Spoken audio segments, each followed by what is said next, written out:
1 Coríntios 4, nós vamos ler a partir do versículo 6.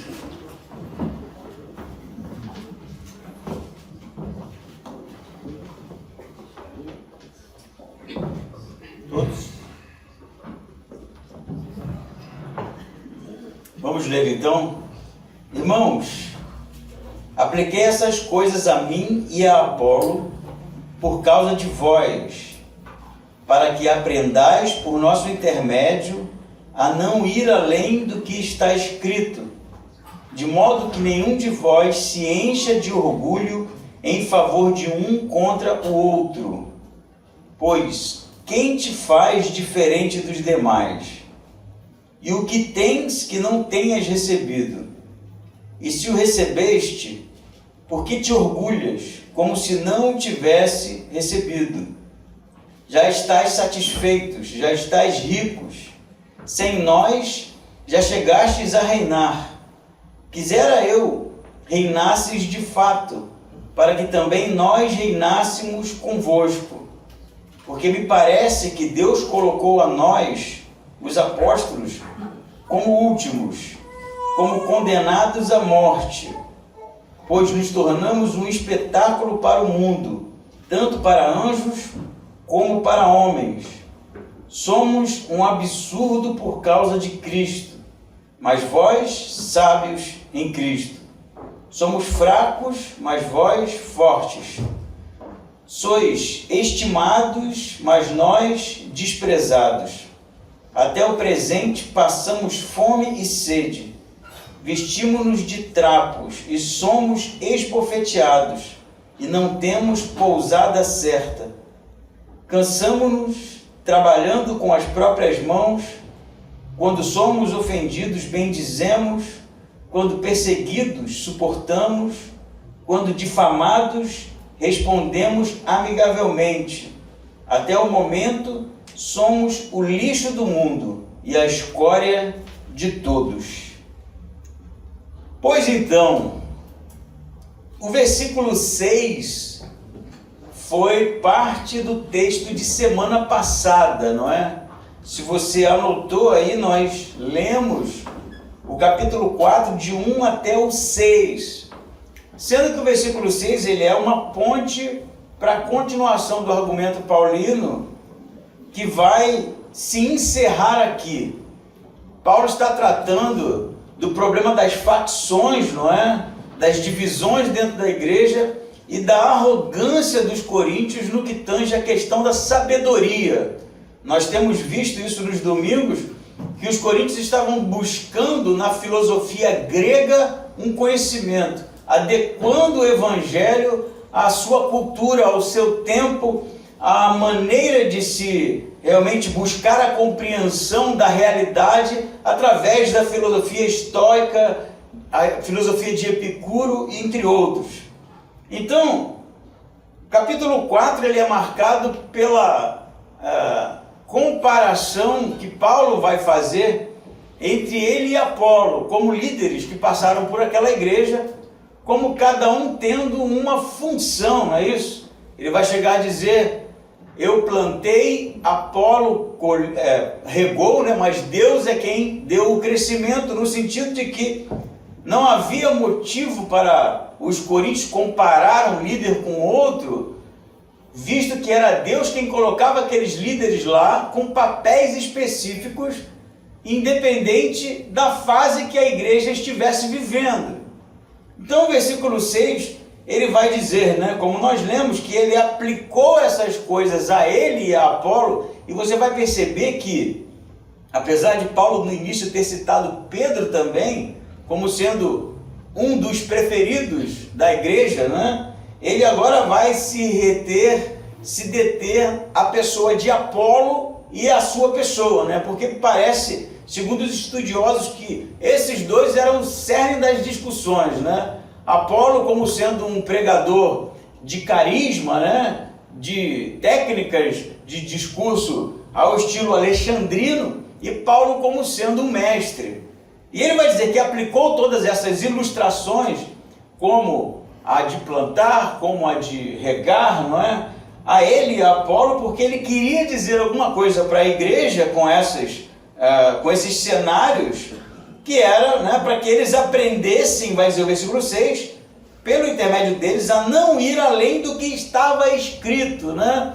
Expressão que nós vimos semana passada, que provavelmente se refere a todas as citações do Antigo Testamento que Paulo fez até agora na carta dos Coríntios.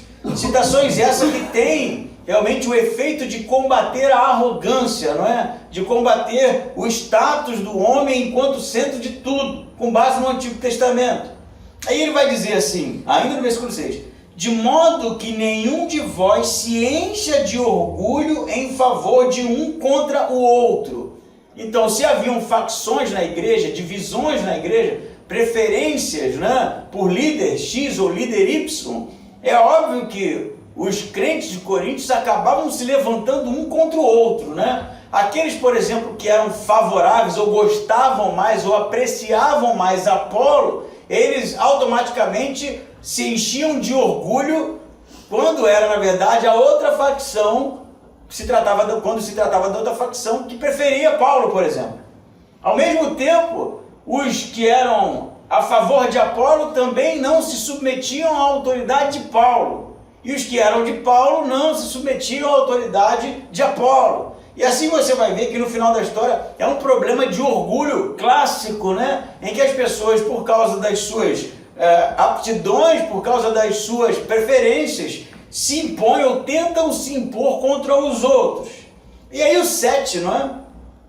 Passando por essa transição, faz realmente 3 perguntas que vai aqui finalizar o argumento paulino e que vai combater frontalmente o problema na igreja. Ele vai dizer assim, são 3 perguntas retóricas, não é? Que são perguntas retóricas, são perguntas que já estão respondidas, né?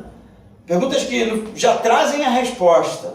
A primeira delas, versículo 7 é, quem te fez diferente dos demais? Né? Na minha versão está assim, provavelmente tem versões diferentes. E a ideia no grego é, quem te deu destaque? Não é?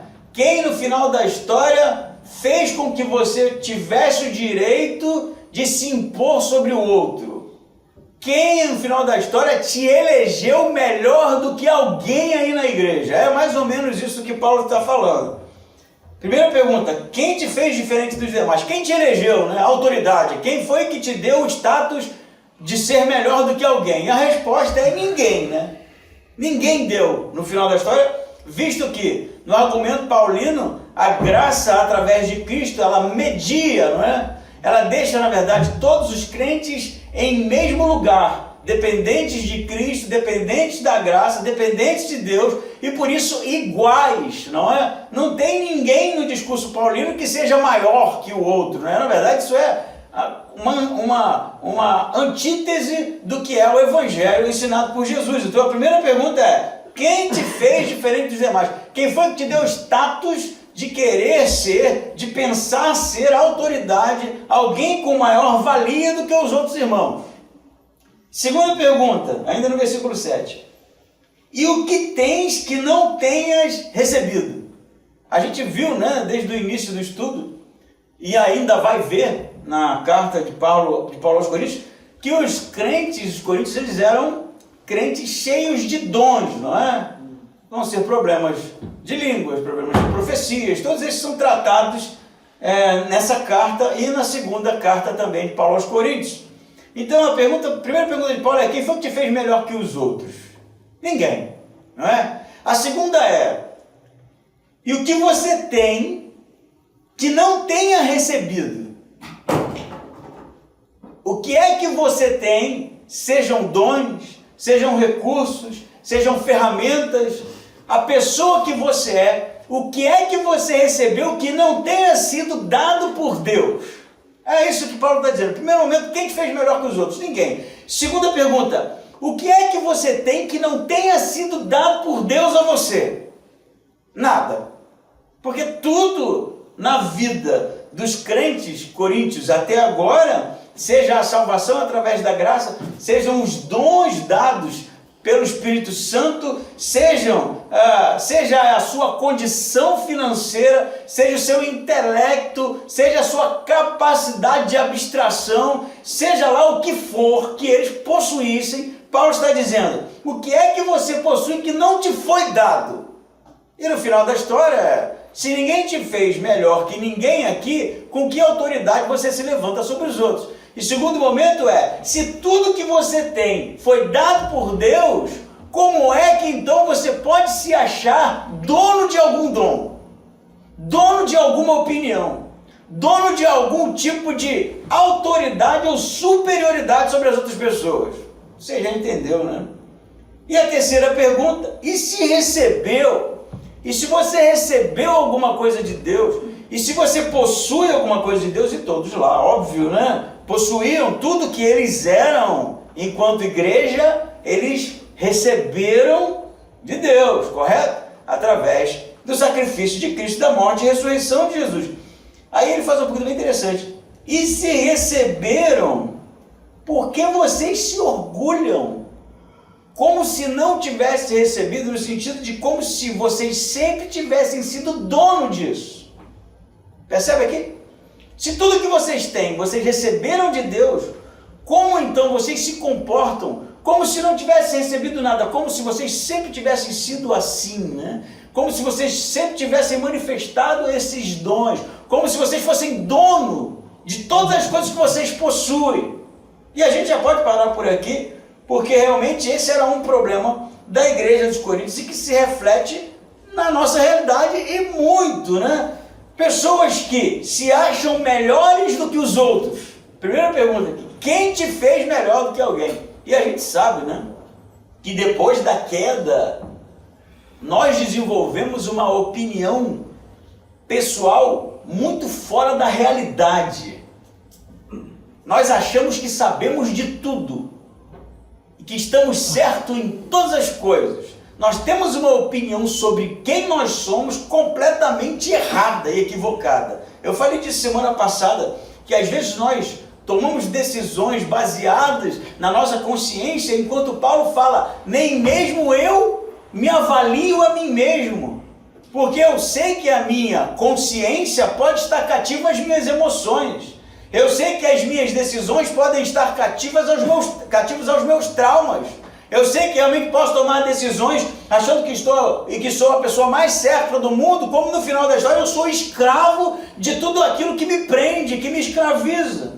E aqui ele vai, no final da história, fazer uma pergunta bem interessante que a gente já leu, no final da história não tem motivo para eu achar que a minha opinião é melhor que a do outro, não tem motivo para eu achar que eu sou melhor que o outro, não tem motivo para eu achar que eu sei mais que o outro, quando no final da história Deus nos colocou enquanto igreja com pessoas semelhantes, iguais. Amém? Amém. E aí, qualquer tipo de movimento nesse sentido é orgulho. É orgulho diabólico, demoníaco, que está trazendo divisão à igreja dos Coríntios e continua trazendo divisão à igreja hoje. E assim, você pode pensar, mas peraí, pastor, naquele assunto eu estava certo. É possível. É possível. E naquele outro, fulano estava errado. É possível. Mas no final da história, a igreja precisa funcionar como um organismo que se cuida, como um organismo em que as pessoas estão dispostas a realmente trazer uma solução e não impor a sua visão sobre os outros, no sentido de mostrar que o outro está errado e que ele se lasque depois disso. Isso no final da história é algo completamente contrário aos ensinamentos de Jesus, não é? Ao mesmo tempo ele vai dizer...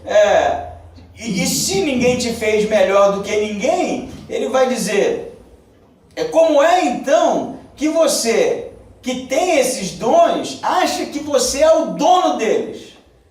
O que é que você tem que você não tenha recebido? E uma pergunta que eu preciso fazer para a gente aqui, né?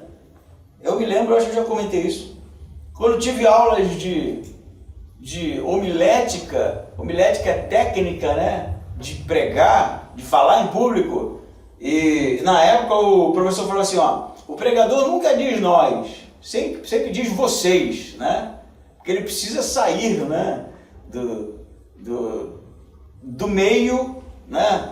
para realmente ser a voz de Deus, o que eu nunca concordei, né? Eu concordei porque somos todos iguais, e Paulo está dizendo aqui.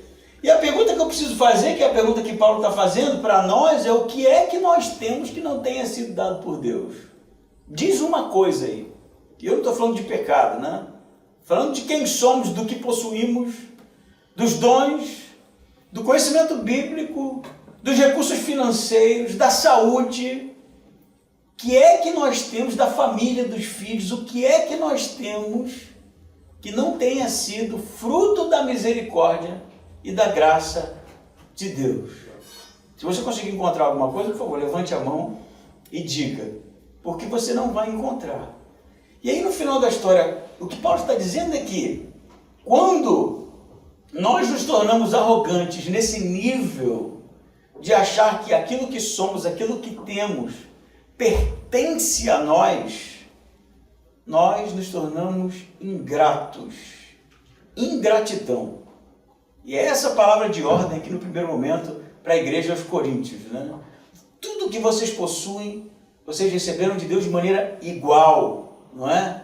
Deus, é óbvio, vai colocar uns em alguns momentos, em lugares diferentes dos outros, e pode ser que esse lugar tenha destaque, porque Deus tem um propósito para isso. Deus vai dar realmente condições para uns que não vai dar para outros, porque Ele tem um plano para isso. Mas no final da história, tudo que somos e possuímos pertence a Deus. Por isso, nosso coração precisa ser um coração de gratidão sempre. Inclusive, gratos a ponto de reconhecermos que não somos merecedores. Não somos merecedores. E quando nós erguemos a nossa cabeça, levantamos o nosso nariz e achamos no final da história que os presentes, né, que foram distribuídos para nós sempre foram nossos por direito, porque no final da história foi eu que trabalhei por isso, no final da história foi eu que estudei para isso, no final da história foi eu que me esforcei para isso, é no final da história um sentimento que nasceu no coração realmente do inimigo para gerar problema e divisão no seio da igreja. Porque o Paulo, que é um apóstolo, né, escolhido por Deus, que teve um encontro com Jesus, não é? Pós-ressurreição, que foi chamado pessoalmente por Jesus, coisa que nenhum de nós aqui foi, né? Eu já cansei de dizer, nunca vi um anjo, nunca tive uma visão, nunca tive um sonho, nunca tive nada, nunca vi nada da eternidade, a não ser a compreensão do chamado pela graça para a salvação, de que eu era pecador e de que eu realmente não era merecedor da salvação em Cristo. Isso eu entendi. Paulo não. Paulo viu Jesus. Jesus falou com ele. E aí o que aconteceu com a vida de Paulo? Ele abandona tudo pelo Evangelho, porque ele sabe que ele não é digno e que tudo que Deus estava fazendo na vida dele era graça. Ele não possuía nada que não pertencesse a Deus. O que é que você tem recebido que não tenha sido dado por Deus? Então seja grato. Tenha um coração cheio de gratidão. Entenda que você não é merecedor de nada disso. E se Deus tem te dado algo, é para que você seja bênção, é para que você seja participante, é para que você seja realmente um elemento entre outros, que no final da história trabalham para o crescimento do corpo. Amém? Amém. O que for contrário a isso é ingratidão. E eu vou te dizer uma coisa que Paulo não está dizendo aqui, mas o Evangelho diz, a mesma bênção que Deus dá, Ele tira, tá bom? Fique sabendo disso. Ele tira. Porque no final das horas, se Deus distribui dons para nós, distribui recursos para nós, é para que nós sejamos bênção no reino dele. Não é para a gente ficar para a gente. É meu, ninguém tasca, isso eu consegui com todas as minhas forças. Como assim, né? No final da história, essa é a pior economia que eu já vi. Qualquer tipo de reino, qualquer tipo de empresa, qualquer tipo de lugar. Se há realmente o desejo de Deus de distribuir ferramentas, recursos, para que nós venhamos a ser a bênção na vida das outras pessoas e a gente retém isso, o que ele vai fazer? Esse é um mau administrador. Ele vai tirar e vai dar para outro. Não é isso? Parábola dos talentos, não é isso? Não é isso? O Senhor não dá os talentos para que eles negociem, para que quando o Senhor volte, aqueles bens fossem multiplicados, e quando eles enterram, o que acontece? É tirado e é dado para aquele que administra melhor. Essa é a economia do reino de Deus. O que é que vocês possuem que não tenha sido dado por Deus? A resposta é óbvia: nada. Então, você precisa se comportar como pessoas que foram recebedores da graça e da misericórdia de Deus para serem bênção na igreja, não para serem pessoas que causam divisão, não para serem pessoas arrogantes, mas orgulhosas. Terceira pergunta, vamos voltar nela. E se vocês receberam, por que vocês se orgulham como se nunca tivessem recebido? Por que vocês se orgulham como se isso sempre tivesse sido dado para vocês, como se isso pertencesse a vocês? Sabe que eu lendo esse texto aqui, né, eu me lembrei de quando eu entrei na igreja, me converti, fui batizado, não sabia de nada, cara. Já contei essa história algumas vezes. Eu não venho de família cristã, ninguém na minha casa era crente, a não ser minha vovozinha, que já tinha morrido, né? Não, minha avó não tinha morrido. Matei minha avó, né? Minha avó morreu depois. Mas a minha avózinha, tadinha, pouca informação tinha para passar, né? Mas eu não sabia nada. A minha conversão foi, eu não sabia nem que tinha que ficar em pé. Eu não sabia mesmo, assim. Eu não me lembro de ter ido numa igreja, a não ser quando eu era criança, que eu ia com a minha avó. A única memória que eu tenho é de dormir no banco, aqueles bancos de madeira. Eu era bem pequenininho, eu ia lá e dormia. Então, me converti sem saber que havia um momento para a pessoa receber Jesus. Eu levantei antes, né? Contei isso para vocês, né? Antes do apelo, nem teve mensagem, eu estava em pé. Porque eu sabia que tinha que ter um momento e eu não sabia qual era. Eu fiquei em pé aleatoriamente. E o pregador falou: o que você quer, né? Eu falei isso para vocês, né? O nível de ignorância que era minha. Não sabia absolutamente nada. Aí Deus vai e faz de mim um pastor. Aí eu lendo esse texto, eu olho para quando eu me converti e olho para agora. Cara, não tem outra explicação a não ser a pura misericórdia de Deus. Não tem outra. Não é, o José estuda, o José lê. Eu conheço um monte de gente que lê, que estuda e realmente não tem o chamado pastoral. Vai ser outra coisa, né? Mas eu não tenho dúvidas de que Deus realmente me chamou e me capacitou. E todas as ferramentas que eu possuo não são minhas. É dele. E no dia que eu começar a me vangloriar dessas coisas, achando que eu sou o cara, eu estou no final da história sendo extremamente arrogante, orgulhoso, não é? E como o texto está dizendo, ingrato por tudo aquilo que Deus fez. Não é isso? O que é que nós possuímos que não tenha sido dado por Deus? Faça suas contas aí. E quando você chegar a uma conclusão, escreva no final assim, ó: gratidão. Um coração cheio de humildade e gratidão, entendendo que tudo que recebemos é para sermos bênçãos no reino de Deus. Não nos pertence. Não nos pertence. É de Deus. Amém? Amém. Foi fraquinho esse amém, né? Pô, pastor, aquele negócio não é meu, não. Não. É do Pai. Pertence a Ele. Amém? Amém. Certo. Versículo 8 vai ficar mais tenso, né? Porque Paulo está bem irritado aqui, me parece, né? Ele vai dizer assim no versículo 8. Vocês percebam agora que ele vai começar a usar contrastes aqui, né? Já estáis satisfeitos, né? E a palavra no grego aqui tem a ver com saciedade, né? Alguém que comeu o suficiente para não querer comer mais nada, não é? Já estáis satisfeitos, né? Saciados. Já estáis ricos. Olha isso, o que Paulo está usando aqui. Sem nós já chegaram a reinar. Quisera eu que reinasses de fato, para que também nós reinássemos convosco. O que Paulo está dizendo? Ele está usando contraste, como falei. Então, a expressão aqui de satisfação é espiritual, né? Eles chegaram a um nível, segundo a leitura deles, né, de conhecimento de Deus, conhecimento teológico, de manifestação de dons espirituais. Eles chegaram a um nível de compreensão do que é o reino de Deus, que deixou eles saciados. Não precisamos mais de nada, não é? Nós estamos realmente em um status espiritual muito mais elevado que o do próprio apóstolo Paulo. É o que eles estão dizendo. E Paulo vai dizer os motivos aqui, porque que eles se acham assim. Então, a arrogância deles, o orgulho deles chegou num nível, na leitura de Paulo, que eles achavam que eles não podiam aprender mais nada. Nós já estamos aqui, né, na quinta essência, o sétimo céu do conhecimento. Não precisamos de nada, nós estamos saciados, não é? Ele vai usar mais. Chegaram a reinar. Vocês se tornaram reis, está em algumas versões aí. E o que é que Paulo está dizendo? Olha que coisa interessante. O reino que Paulo está falando não é ser rei, um monarca qualquer. Ele está falando do reino de Deus, né?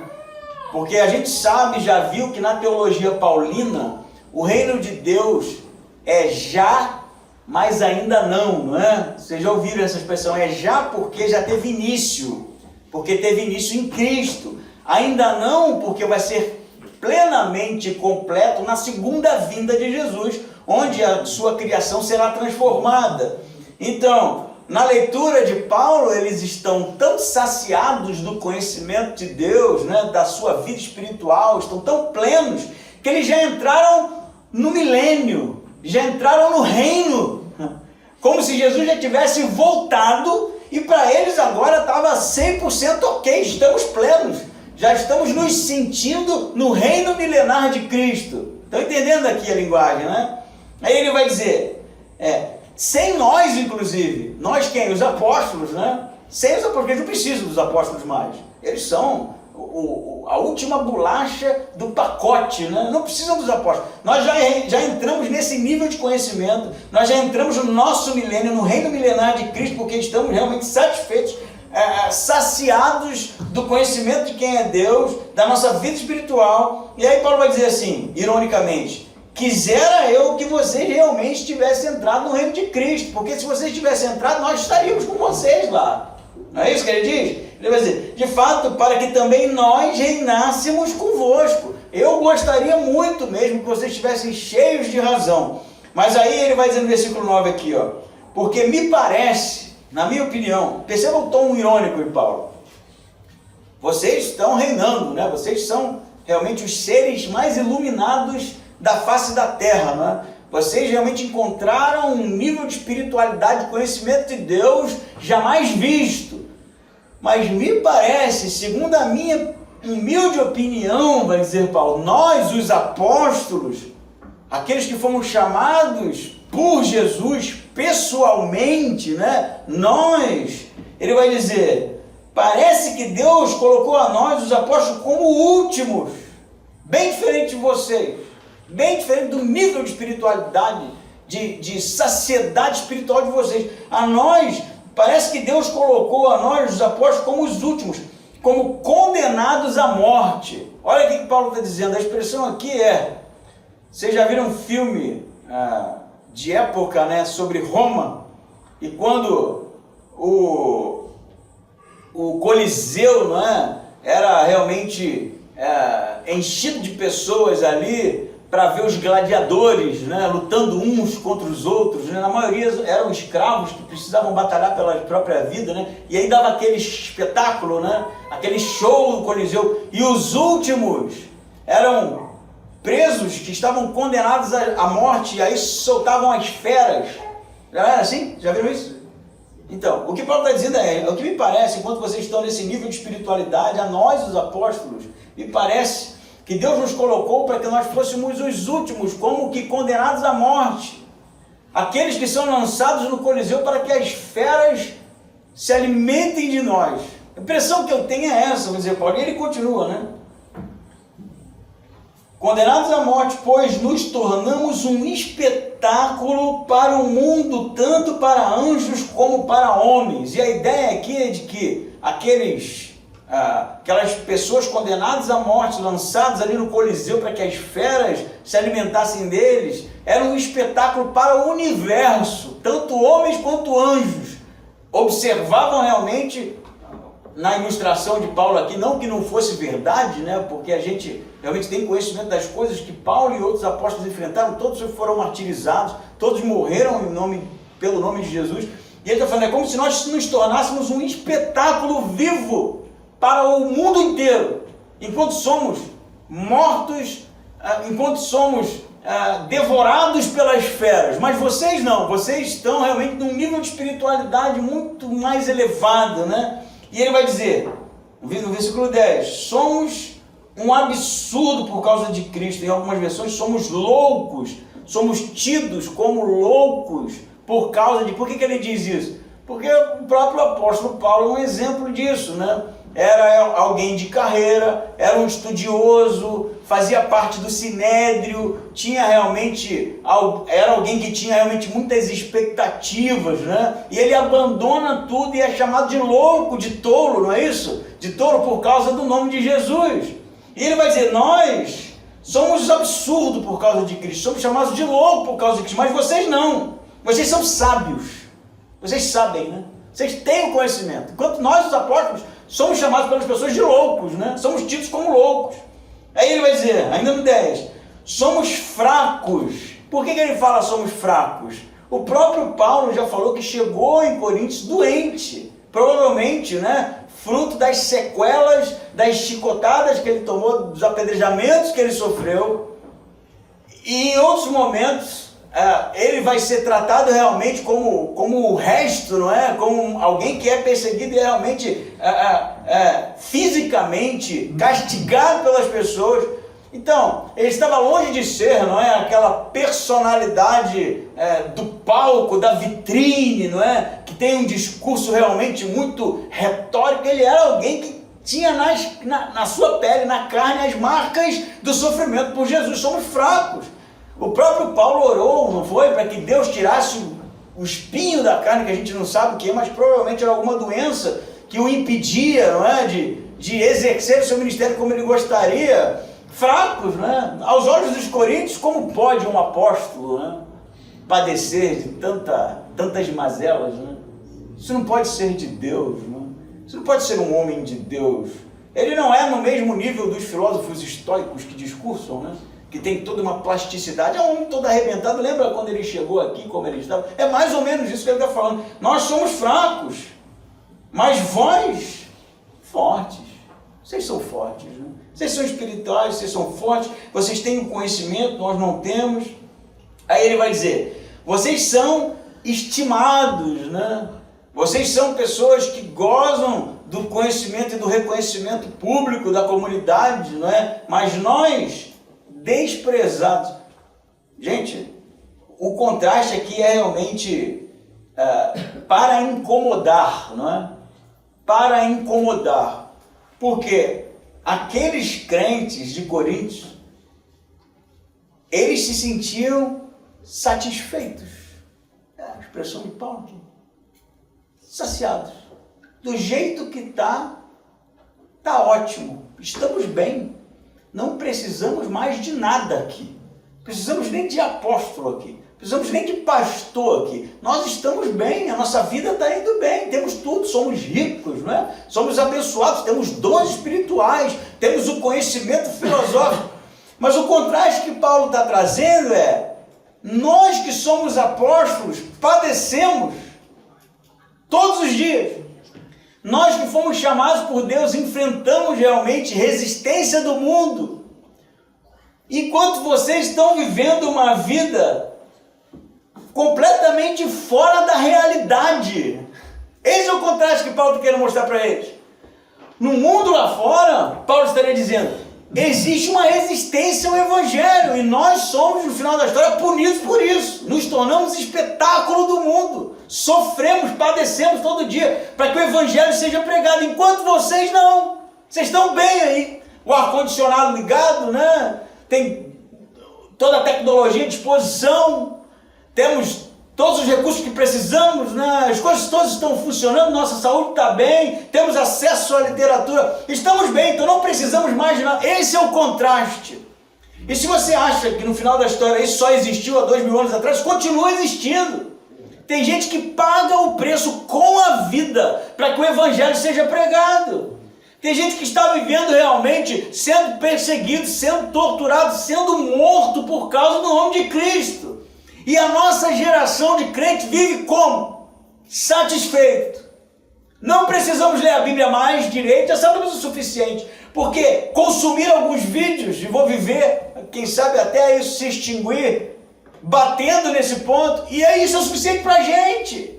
A gente vê uma série sobre Jesus, é o suficiente para a gente. Aquela oraçãozinha de nada que a gente faz é o suficiente para a gente. A vida congregacional que a gente tem com os nossos irmãos é o suficiente. A nossa santidade, que é terrível. Que tipo de geração nos tornamos, gente? Que tipo de geração de cristãos nos tornamos? Eu ouso dizer que nós somos a pior geração de crentes que já existiu. Somos. Eu não era crente quando a minha avó era crente, e eu me lembro muito bem que as pessoas levavam o evangelho a sério, há 40 anos atrás. O que nós vivemos hoje é um completo descaso com o reino de Deus, porque a gente está satisfeito. Não precisamos mais de nada. Como assim? Como assim? Será que a gente conhece o suficiente de Deus? Será que a gente entende o suficiente qual é a vontade de Deus, suficientemente qual é a vontade de Deus para nós? Será que a gente realmente já viveu uma vida de santidade, está vivendo uma vida de santidade que agrada a Deus? Será que nós somos crentes realmente que alegram o coração do Pai? Ou nós somos realmente arrogantes, pessoas que estão estacionadas espiritualmente, não avançam para lugar nenhum, mas como se Jesus já tivesse voltado? Tá bom assim, igual Pedro, né? Vamos fazer uma tenda, vamos ficar aqui em cima, Jesus. Tá bom aqui. Como tá bom? Nós não andamos 2 metros ainda de evangelho. Já foi perseguido por causa do reino de Deus? Não, né? Já bateram em você? Não, né? Já te prenderam por isso? Não, né? Sabe por quê? Porque nós somos irrelevantes. Ninguém se importa. Irrelevantes. Enquanto Paulo está dizendo, nós os apóstolos, é até um bom texto para o pessoal que acha que é apóstolo hoje, né? Acha que é apóstolo com carrão, com mansão, com conta cheia, né? Vai ser apóstolo assim, ó, sendo escória da humanidade. Vai ser apóstolo desse jeito. No dia que nós levarmos o evangelho a sério, aí nós vamos ser perseguidos. Aí seremos. No dia que nós levarmos o reino de Deus a sério, aí seremos perseguidos mesmo. Experimente só. Experimente. Mas enquanto a gente vive a boa vizinhança, né? A gente vai se relacionando com tudo, né? Fazendo adequações à nossa vida cristã, realmente cedendo em alguns aspectos para não ter dor de cabeça, para não ter problemas. Aí não vai ter nada, né? Aí não vai causar nada no final das contas, não temos prejuízo. Mas Paulo está dizendo, nós os apóstolos nos tornamos espetáculo para o mundo, lançados às feras. E se você acha que está ruim, incômodo o suficiente, vamos ler o 11 aqui. Até o presente, Paulo escrevia, né? Passamos fome e sede. Tem noção disso? O apóstolo Paulo, chamado por Cristo, passava privação, mano, fome e sede. Ele vai dizer aqui por quê. Vestimos-nos de trapos. Eu acho que se a gente topasse com o apóstolo Paulo hoje, a gente ia achar que era um mendigo,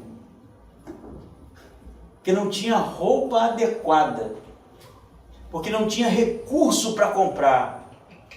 Porque como Paulo vai falar aos filipenses, vocês foram a única igreja que se lembrou de nós em nossa prisão. Olha o que ele vai dizer aqui.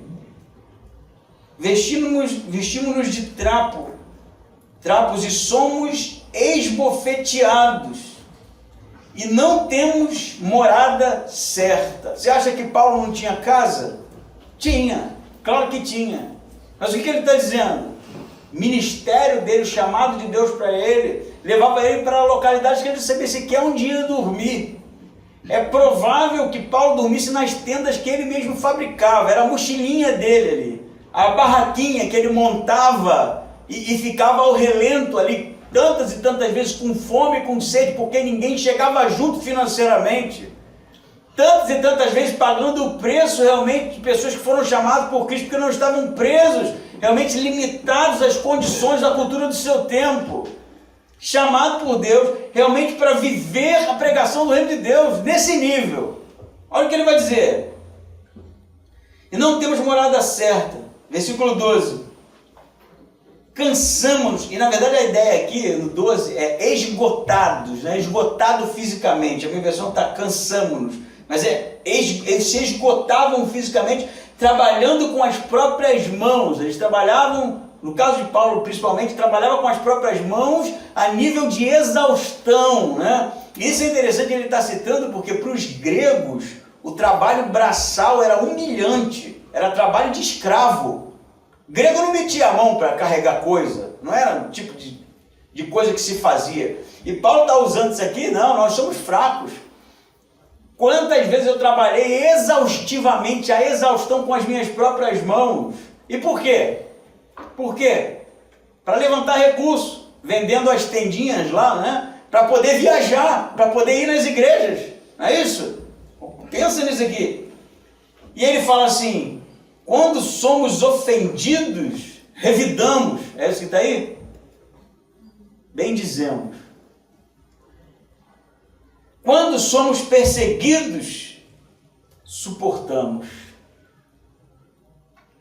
Quando difamados, aí não, né? Difamados não, você pode me perseguir, né? Você pode me bater, mas não me difame, né? Você vai receber na mesma moeda. O que ele diz? Respondemos amigavelmente. Até o momento, guarda isso aqui, que isso aqui tem que ser marcado assim, ó. Até o momento, somos o lixo do mundo, a escória de todos. Por quê, gente? Será que Deus chamou Paulo para ser o lixo do mundo? Não. Porque o mundo via ele como lixo. Porque os valores do apóstolo Paulo, os valores de Jesus, os valores dos apóstolos, os valores do reino de Deus são outros. São outros. Não são iguais. Por isso que o mundo vai sempre ver o cristianismo, o evangelho de Jesus como lixo do mundo. Como algo realmente inaceitável. Como algo que não é digno da convivência. Mas isso só vai se dar no dia que a igreja decidir viver o evangelho genuíno. É disso que se trata. O próprio Cristo foi para a cruz porque realmente combateu um sistema religioso imoral do seu tempo. Se ele tivesse ficado quieto, só com um discursinho de paz e amor, não ia dar nada não. Mas ele foi para lá para dizer as verdades. Para, em nome de Deus, realmente demonstrar onde estava o erro, onde estava o pecado, que precisava ser mudado. Os apóstolos, da mesma forma, foram chamados para trazer a salvação de Jesus, mas mostrar que o homem é pecador e precisa de transformação, e realmente se recusar a ser conivente com a imoralidade que o mundo vive. É isso que a igreja tem vivido hoje, é isso que a igreja tem feito hoje. Somos os atalaias do evangelho, nos tornamos realmente defensores da nossa fé, nós realmente somos aqueles que abrem a boca para demonstrar o erro, ou nos tornamos irrelevantes na cultura que vivemos. Eu acho que é a segunda. Essa noite eu perdi o sono. Perdi o sono porque eu caí na asneira de ver um vídeo que o André me mandou do Ed Renekiewicz. Eu acho que tu não me mandou essa noite, tu me mandou já tem um tempo, mas eu só vi agora. Aí eu vi o vídeo do cara falando um monte de besteira, cara, que tem essas besteiras que ele fica falando sempre, né? Que tem que atualizar a Bíblia, que não sei o quê. E aí começou a mostrar mais vídeos, né? Tudo sobre aquele tema ou semelhante. Aí eu vi católico dizendo que a Bíblia não é autoridade, é a igreja que é autoridade sobre a Bíblia. Aí eu vi igreja GLS dizendo que Deus está fazendo algo diferente. Aí eu vi pastor dizendo que conversou com os mortos. Aí eu vi pastor dizendo que tinha poder sobrenatural num nível maior do que Cristo. Aí eu vi pastor dizendo que os demônios sabem quem ele é, porque... Gente, o evangelho foi jogado na sarjeta. Sarjeta. O evangelho está lançado às traças. E eu vou te dizer, podemos contar nos dedos as igrejas que continuam fiéis ao Evangelho de Jesus. Eu acho que nós não nos demos conta disso ainda. Eu acho que a gente ainda não entendeu. Eu acho que a gente ainda não percebeu o ataque que as Escrituras têm sofrido. Eu acho que a gente ainda não entendeu o ataque que o Evangelho tem sofrido. Eu acho que a gente ainda não entendeu que nesse ritmo, daqui 2 gerações não sobra nada. Nós precisamos ser exemplos. Nós precisamos ser pessoas crentes santos. Nós precisamos ser pessoas crentes cristãos que levam o Evangelho a sério. Nós precisamos ser representantes de Jesus, o nosso Senhor. Doa quem doer, traga a perseguição que trouxer, abrir mão se precisar, se preciso for, do que seja, para que realmente o Evangelho seja um Evangelho puro, ensinado aos nossos filhos, para que a próxima geração de cristãos dessa igreja seja mais séria que nós. Senão acabou. Senão acabou. Paulo está escrevendo há 2000 anos atrás, gente. E se ele tivesse vivo, eu nem sei o conteúdo que seria produzido por Paulo. Depois de ter morrido em nome de Jesus, a cristandade do nosso tempo viver um cristianismo completamente superficial em todos os aspectos. Não somos espirituais, não oramos, não lemos, não somos santos, não somos devotos, não estamos dispostos a dar a vida por Cristo. Essa é a realidade. Essa é a realidade dura e crua. Mas o chamado de Paulo, e é para isso que ele está escrevendo, é para mudar isso. Mudar isso. E nós precisamos de uma vez por todas, como eu já falei tantas e tantas vezes, decidir quem somos. Quem somos? Ou nós vamos viver uma identidade segundo Jesus Cristo de verdade, ou nós sucumbiremos. Como igreja, como cristãos, como chamados por Cristo, como representantes do reino de Deus. Essa responsabilidade não é mais de Paulo. Essa responsabilidade é minha, é sua, é nossa. Amém. Amém?